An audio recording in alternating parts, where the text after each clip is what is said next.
Voilà. Dans ce premier exemple, donc, la société S effectue au cours de l'année 4 versements anticipés, chacun d'une valeur de 4 000 euros.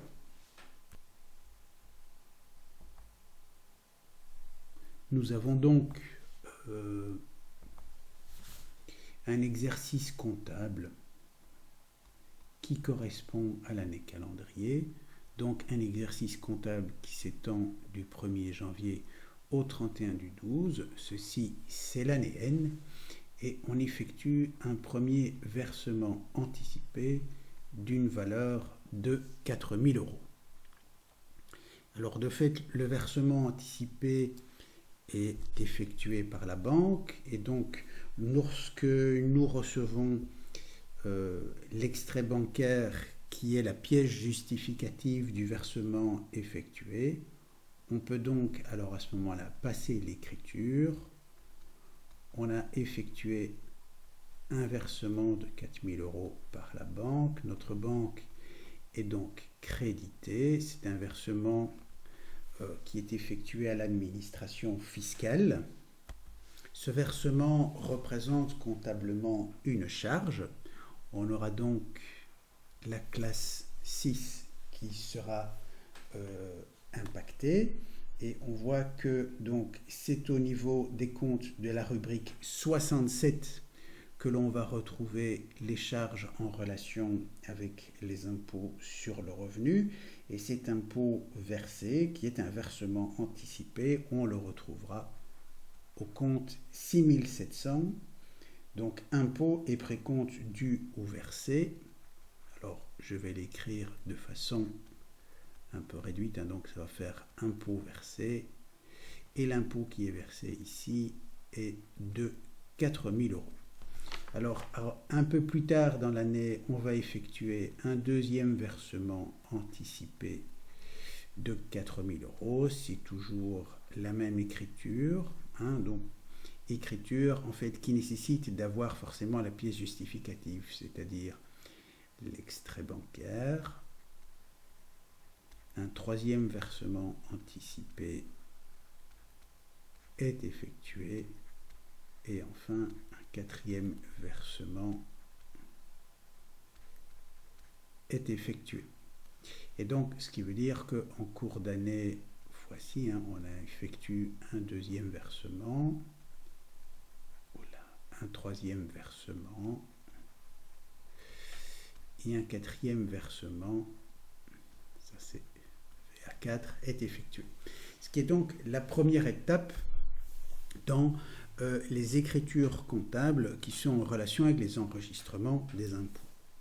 Mais ensuite, on se retrouve au 31 du 12, et donc le 31 du 12, on a maintenant une vision claire, puisqu'on a enregistré donc toutes les charges et tous les produits de l'exercice.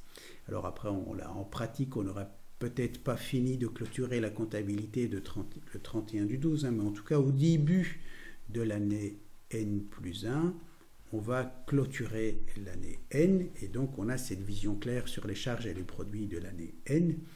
Et donc on peut définir avec précision quel est le résultat fiscal de l'année N. Et donc puisqu'on connaît le résultat fiscal, on peut alors estimer quel sera en fait l'impôt à payer au titre de l'année N.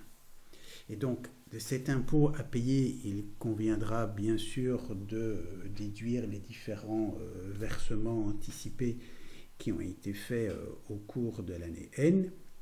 Et donc il en restera un solde.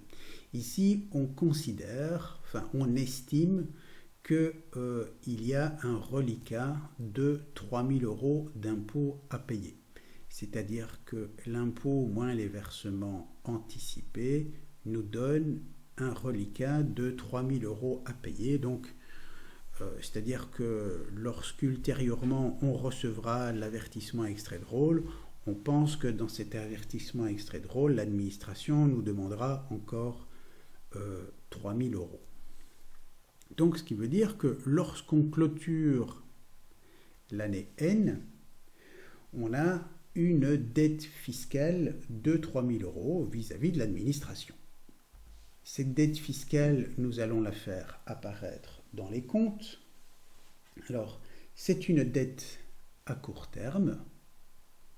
Donc, on va le retrouver dans un compte de classe 4. Et les dettes fiscales, on les retrouve dans la rubrique 45. Et plus précisément, les dettes fiscales estimées sous 4 500. Donc ça, c'est la dette fiscale estimée. Donc comme c'est une dette, forcément, ça vient au crédit. Et on aura une dette pour 3 000 €. La contrepartie de cette dette, c'est bien entendu une charge.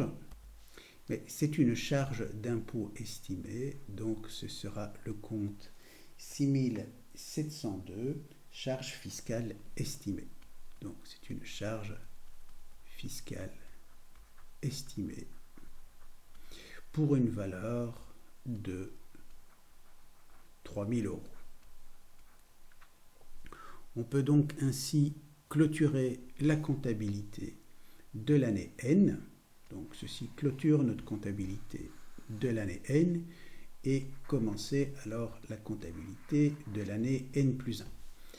Donc en N plus 1, donc les comptes 6 et 7 donc de l'année N se soldent pour dégager un résultat positif ou négatif. En revanche, le compte 4500, lui, subsiste l'année N plus 1 et donc on maintient dans la comptabilité l'année N plus 1 la dette fiscale estimée de 3 000 €, valeur que l'on retrouve lors de la réouverture des comptes l'année N plus 1. Ensuite, le temps s'écoule et enfin, à un moment, on va considérer qu'au cours de l'année N plus 1, après avoir rentré la déclaration fiscale, on reçoit l'avertissement extrait drôle. Et l'avertissement extrait drôle nous signale un impôt de 4 000 € à payer. Or, nous anticipions 3 000 € et donc on a sous-estimé en fait l'impôt à payer au titre de l'année N. Donc, ce qui veut dire que lorsque l'on reçoit l'avertissement extrait drôle de l'année N, on connaît avec certitude ce que nous demande l'administration fiscale. Et donc, notre dette fiscale, à ce moment-là, il n'y a plus de raison de la considérer comme une dette fiscale estimée, c'est une dette réelle vis-à-vis de l'administration fiscale. Et donc, cette dette, bien entendu, on la retrouve dans une rubrique 45 et sous 4520 vous avez l'impôt à payer